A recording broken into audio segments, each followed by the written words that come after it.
Please take my hand and lead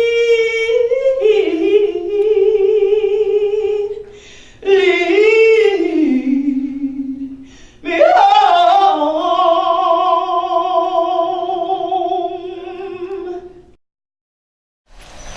You stop and consider the condition of the world today, relations between countries, people, religions. There always seems to be somebody to turn to for guidance. And where are the Martin Luther Kings today? So it just goes to show you what an extraordinary individual he was, what a mark he has made on our society. His dream was to abolish the giant triplets of racism, poverty, and war. So I'm not going to use a lot of time talking about that. Rather, just want to share with you a few scattered remarks concerning what Dr. King represented.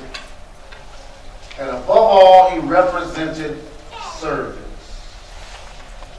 Holiday celebrates the life and legacy of a man who brought hope and healing to America. We commemorate his timeless values that he taught us by example is courage, truth, justice, compassion, dignity, and humility. But above all else, Dr. King taught us service. We commemorate Dr. King's inspiring words because his voice and his vision still fills the voids in the world today. He taught all people of all races what true service really is laying it all on the line. He believed that true service transcends the isms that still plague our community and our world, those isms of classism, socialism, and sexism.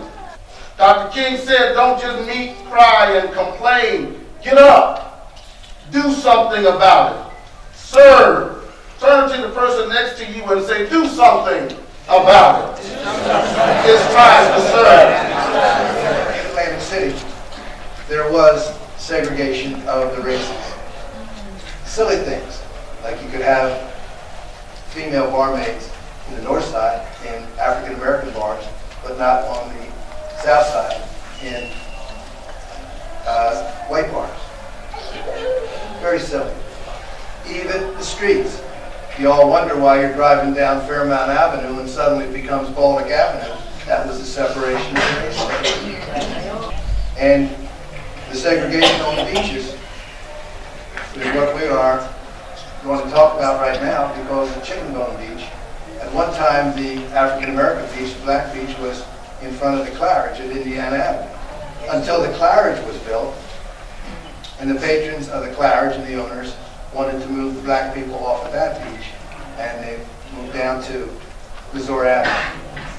Yes. And it's interesting how unintended consequences come about, because it became the most popular, the most vibrant beach in Atlantic City.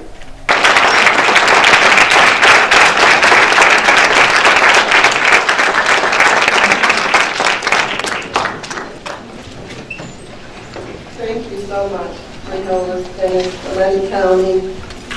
When I was called and said I was selected for this honor, like Dennis said, no one, there's very few people in the world can even touch Martin Luther King legacy. And for anyone that thinks that I can even have a small portion of that, I'm appreciative. And I thank you. My parents always taught us to be very proud of who we were. And they always taught us to love who we were. We've never had problems with identifying our race and who we were. And he taught us Black history even when we were young, and he instilled on the pride, on always remember who you are. And like Dennis described the beach so much, I was raised on the beach. I thoroughly enjoyed the beach.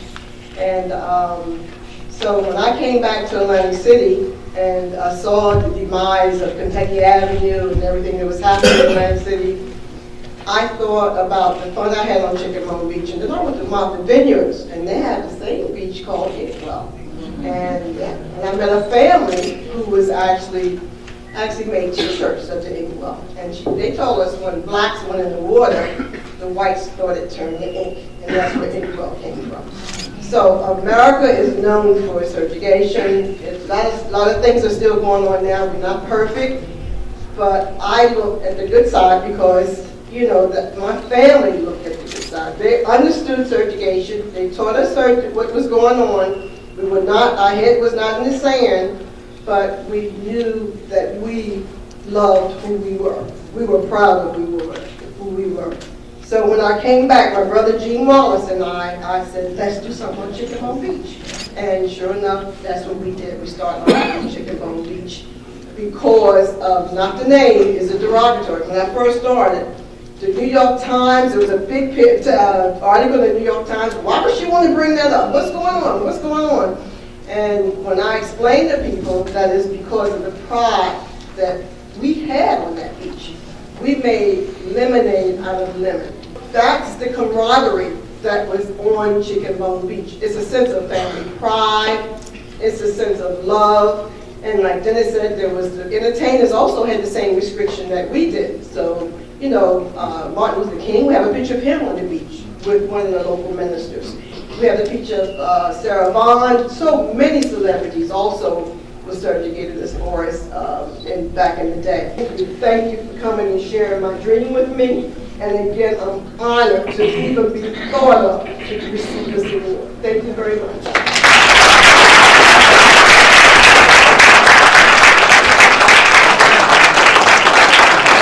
Presented to Henrietta Shelton in recognition of her service to her community and her concern for her fellow citizens as we celebrate the memory and spirit of Reverend Dr.